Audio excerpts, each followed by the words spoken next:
Can you speak to like Austrian economics and like did you stumble upon it before Bitcoin, or did you stumble on Bitcoin before you got into Austrian economics? And what's your experience thereof? Yeah, I would say I'm not an economist. I love it, and I stumbled upon it from Bitcoin. Bitcoin got me into it, and much like I think it's gotten the majority of Bitcoiners have come into it. Keep in mind, I went to like an Ivy League school in finance, and people were not economists. The most you would use economics for in that world is to be a macro investor. So you need to make plays on the macro world.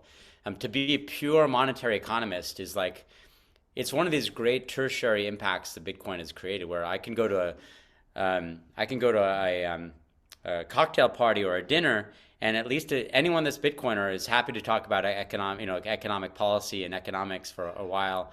My son, who has just turned 18, he can talk in depth about monetary policy and economics because I've been paying his Bitcoin and his allowance in Bitcoin for a few years. And I couldn't imagine myself doing that when I was 18. So I think Austrian economics is basically this kind of like the older method of of human action, and that's the title of Missy's book, where he talks about that economics is essentially is human. It's basically how does human incentive systems work, and when you have a fixed supply of an asset, that asset will go up as more people want that asset, and and the best use of money, money in general. If you look back, I think Copernicus made his sound principles of money back in the 1400s. You know, those ride all the way through to the Austrian, and to realize that money is a commodity, and the hardest commodity will rise to the top as the best money.